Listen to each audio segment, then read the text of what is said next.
किया। तो इसलिए ऐसी बात नहीं है कि आप यदि अपने लक्ष्य को निर्धारित करते कि नहीं मुझे आईएएस बनना है, तो उसके लिए आपको मेहनत करनी होगी, जम करके मेहनत करना होगा।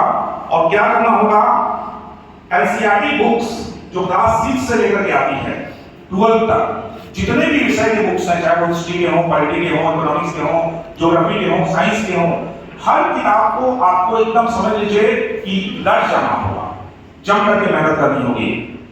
दूसरी बात कि आप अपने रूटीन को एक ऐसा बनाएं जहां पर eat study, drink study, think study, walk study, talk study, drink study, everywhere study study study का एनवायरनमेंट होना चाहिए, जो कि आपको सफलता के सर्वोच्च शिखर पर ले जाने में महत्वपूर्ण भूमिका निभाएगा। अभी की 2-3-4 साल की मेहनत और आने वाले 60-62 साल का आराम, समाज में प्रतिष्ठा मिलना, ये आपके लिए सबसे अच्छा जो है एक अवसर है।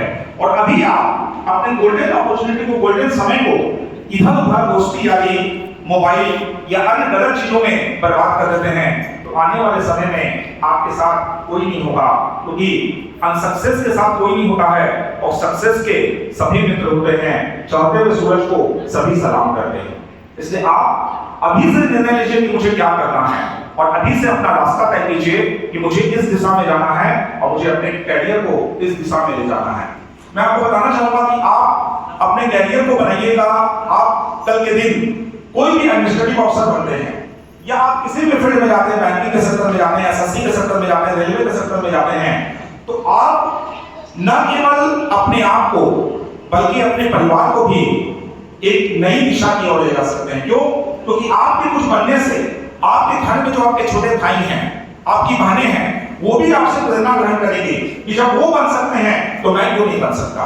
इसलिए आपको अपनी इस कैरियर की दिशा को तय करना होगा, और ये सबसे गोल्डन समय होता है 10th क्लास के समय में ही कि आप इसे तय कर लें। क्योंकि अभी कोई गलती यदि आप करते हैं, अभी आप कोई दूसरा विषय चयनित कर लेते हैं जिसमें आपको इंटरेस्ट नहीं है, मैं यहाँ पे एकदम स्पष्ट तौर पे कहना चाहूंगा कि आप यदि मैथ्स और साइंस में कमजोर हैं और आप किसी के कहने में आकर या दोस्तों के दिखावे में आकर के कि मेरे दोस्त साइंस रख रहे हैं तो मैं भी साइंस ले रहा हूँ, मेरे दोस्त कॉमर्स ले रहे हैं तो मैं कॉमर्स ले रहा हूँ, वो आर्ट्स ले रहा है तो मैं आर्ट्स ले रहा हूँ, तो ये निर्णय आपका गलत निर्णय हो जाएगा।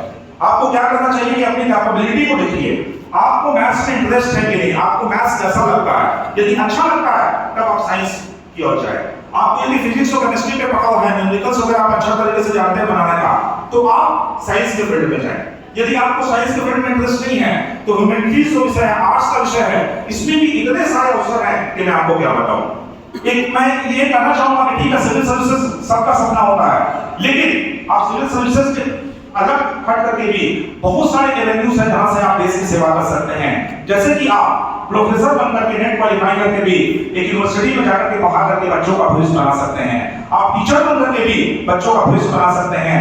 आप पुलिस प्रशासन में जाकर के सब इंस्पेक्टर बनकर के और एसएससी के through income tax inspector, CBI inspector, law inspector, intelligence bureau में इंस्पेक्टर बनकर के भी देश की सेवा कर सकते हैं। तो देश की सेवा करने का अवसर आपके पास बहुत सारा है, सिविल सर्विसेज के अलावा भी बहुत सारा है। और यहाँ पे मैं एक बात कहना चाहूंगा आप लोगों को कि जब भी आप ये सोचें कि मुझे सिविल सर्विसेज कंप्लीट करना है, तो आप उसके साथ एक ऑप्शन लेकर के जीवन में जरूर चलिएगा।